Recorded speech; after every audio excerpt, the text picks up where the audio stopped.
Salut à toutes et à tous, c'est Smoke Spirit. Aujourd'hui je fais un comparatif entre mon Intel Core i7 5820K et mon tout nouveau Intel Core i7 5930K.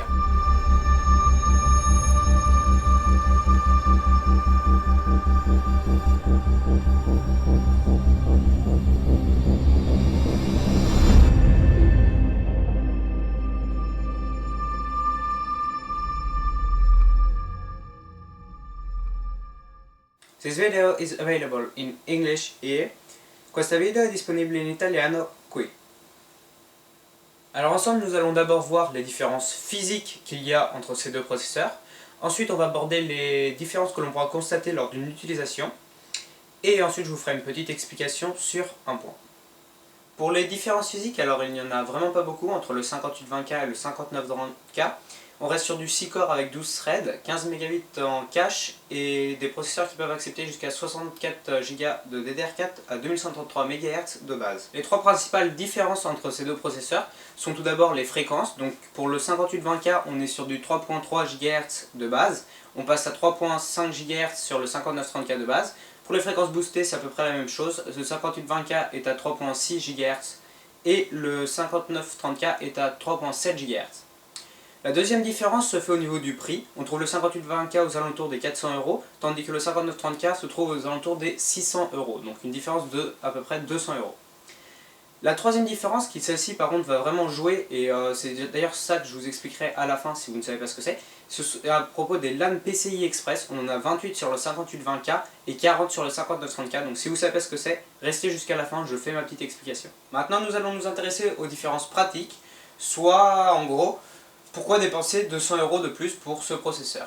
On va d'abord les comparer avec les performances sur les benchmarks. Donc on va comparer le 5820K, le 5820K overclocké de 20% donc à 4 GHz, le 5930K et le 5930K overclocké de 20% donc à 4.2 GHz. J'ai fait beaucoup de benchmarks sur des logiciels différents comme Cinebench, AIDA64 ou PCMark 8 et je me suis rendu compte d'une chose, c'est qu'en fait malgré les différents résultats etc, lorsqu'on rentre ces résultats en fait on obtient un graphique qui est toujours le même comme vous pouvez le voir, et ce graphique en fait est proportionnel à la fréquence des processeurs, ce qui montre que la seule différence qui influe sur les performances entre ces deux processeurs est la fréquence.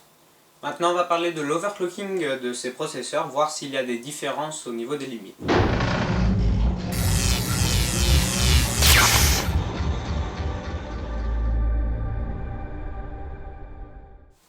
Malheureusement, il n'y a pas de différence visible en overclocking entre ces deux processeurs.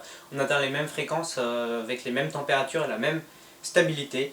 Même si je ne suis pas un professionnel de l'overclocking, je peux vous l'affirmer. Alors petite explication avant de passer à la conclusion. Pour ceux qui ne savent pas, je vais vous parler des LAN PCI Express. Les LAN PCI Express sont des caractéristiques physiques des processeurs. Il indique combien de connexions PCI Express il pourra effectuer au maximum avec un périphérique. Par exemple, on a ici un 5820K avec 28 LAN PCI Express et un 5930K avec 40 LAN PCI Express. Les connexions PCI Express sont réparties sur les différents périphériques. Donc les périphériques les plus utilisés sont les cartes graphiques. Après on a aussi les ports M2 et les ports SATA Express qui utilisent ces connexions. Ces connexions étant réparties avec des chiffres plus ou moins grands, il faut savoir que plus le nombre de connexions PCI Express avec ce périphérique est élevé, plus la bande passante sera grande et donc les performances plus élevées. C'est pour ça qu'on peut avoir besoin sur certains processeurs d'avoir beaucoup de LAN PCI Express. Alors pour la répartition des LAN PCI Express, on ne peut pas les inventer. Je vous affiche le tableau qui est présent dans le manuel fourni avec ma carte mère, donc parce que c'est la carte mère qui s'occupe de gérer ça. Alors moi je vais juste parler des GPU en fond. Alors pour un GPU, qu'on soit en 28 LAN ou 40 LAN, ça ne changera pas. On aura 16 LAN PCI Express mis à disposition pour le GPU. Donc le GPU pourra être utilisé au maximum de sa puissance dans les deux cas. Quand on a deux GPU, par contre, on va avoir une différence au niveau du 28 LAN, on sera avec 16 LAN pour le premier GPU et 8 LAN pour le second. En 40 LAN, aucune différence, 16X et 16X. Les deux cartes graphiques au maximum, alors qu'en 28 LAN, on a une carte graphique au maximum et l'autre avec des performances, enfin une bande passante divisée à peu près par deux. Pour le 3-way SLI, enfin SLI ou pas SLI d'ailleurs, les GPU avec le 40 LAN seront donc en 16X, 16X et 8X. Donc deux GPU à fond, un GPU à la moitié de sa bande passante. Pour le 28 LAN par contre c'est un petit peu plus problématique, on a du 8x, 8x, 8x, donc aucun des GPU ne fonctionne à 100%. Comme vous pourrez aller le voir dans mon 3 SLI, on a une chute très nette des performances, donc ce qui est fait à la bande passante des 3 GPU qui est divisé par 2. Pour le 4 way, donc enfin 4 GPU, en 40 LAN on va avoir un 8x, 8x, 8x et un 16x, donc une carte graphique qui fonctionne toujours à fond et les 3 autres avec une bande passante divisée par 2. Au 28 LAN par contre on n'a que du 8x et un 4x, donc des bandes passantes divisées par 2 voire par 4. Alors maintenant on passe à la conclusion. Donc comme on a pu le voir, le 5930K est 200 € plus cher que le 5820K et l'unique réelle différence sont les LAN PCI Express, donc on passe de 28 à 40. Au niveau des fréquences, vous allez me dire que la fréquence de base est augmentée, mais en fait en overclockant le 5820K à la même fréquence, on a exactement la même performance parce que le 5930K un petit peu plus élevé au niveau des fréquences a une température également un peu plus élevée et une moins bonne stabilité. Donc en fait c'est vraiment exactement la même chose, on a changé juste la fréquence de base mais c'est la même chose. La seule différence se joue vraiment sur les LAN PCI Express.